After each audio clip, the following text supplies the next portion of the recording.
Hello everyone and welcome. Hola a todos y bienvenidos. In this video, I'm going to do a quick roundup, un resumen, of some of my como se dice in inglés, Instagram Reels and YouTube Shorts. The idea is if you haven't seen my content on Instagram or YouTube Shorts, then you'll hopefully learn some important new vocabulary. And if you did see those videos, well, this is a great chance to reinforce your learning and practice them and remember them.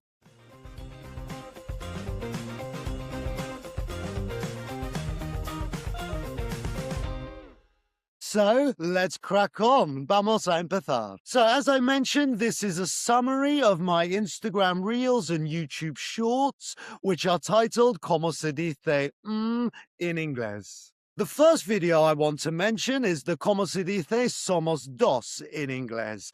The very short, basic answer, somos dos, there are two of us. The reason I made this video is because lots of my friends and students translate directly from Spanish to English, somos dos, we are two. So I completely understand the mistake, but in English we say there are, then the number of us. There are two of us, there are three of us, etc. For example, there are two of us. Can we get a table for two? Or don't worry, there are only four of us in the group. Now, it's important to mention this obviously depends on the context. You could ring a restaurant and say, could I have a table or could I reserve a table for four? That's fine. Could I reserve a table for three? But if somebody asks you the question, how many people are there going to be? There are or there will be two of us. The next video I want to mention, como se dice te veo más adjetivo. For example, te veo feliz, you look happy. Very similarly to somos dos, I made this video because it's a very common mistake to translate directly from Spanish to English. Te veo feliz, I see you happy. Te veo cansado, I see you tired. So I understand the mistake. I make the mistake in Spanish, so don't worry, you're not alone. But in English, we say, you look happy. So rather than I see you, we say you look. You look happy, you look tired, you look sick. For example, you look tired today, or we could also say seem plus adjective. You seem distracted. So either of those alternatives would be the translation, te veo más adjetivo, you look plus adjective, or you seem plus adjective. The next video I want to talk about was my como se dice tapa video. Not tapa, the delicious food in Spain, which you get when you order beers. No, tapa, lid. The reason I made this video was not because it's a common mistake, but just because it's a very useful word that not many of my students know.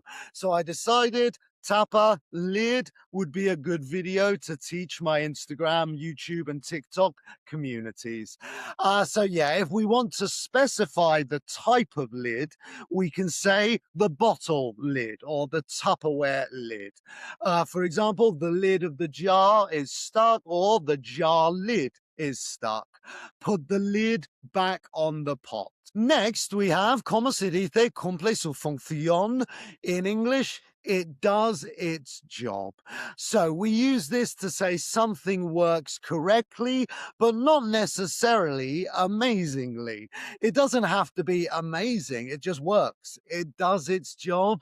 It works. It's not perfect. It's not amazing, but it works. It does its job. Lots of comments in my Instagram and YouTube pages related to this video were saying, oh, why not just say it works?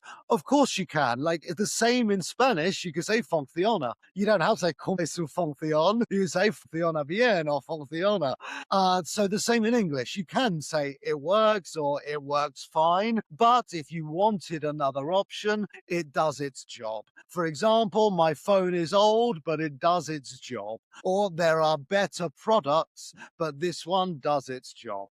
And lastly, we have como se dice tengo ganas in inglés. Tengo ganas, I'm looking forward to, or we could also say I'm excited about, but looking forward to is a lot more common. The reason I taught this video was really just because it's a very common expression to use, especially for the weekend. I'm looking forward to Saturday. I'm looking forward to the weekend. I do have to admit, I prefer the Spanish. No tengo ganas. Es mucho más fácil decir, tengo ganas para el fin de, I'm looking forward to the weekend. But yeah, it's what we have in English, so I prefer the Spanish, but in English, I'm looking forward to. For example, she's looking forward to starting her new job, or we're looking forward to our holiday. So there you have a quick summary of some of my recent Instagram videos where I talk about como se dice in inglés. I hope this summary was useful for you. Maybe you learned some new English, or maybe just reinforcing your English. Either way, great job. And I also want to say thank you very much for your time watching this video. Please feel free to ask me any questions in the comments. And if you did enjoy this video, or if you did learn some English, please give a like and subscribe. And I will continue with more videos giving summaries, resumens, recaps of my Instagram videos and YouTube shorts, como se dice, que significa, etc. So thank you very much. I hope the video helped, and I look forward to seeing you again soon.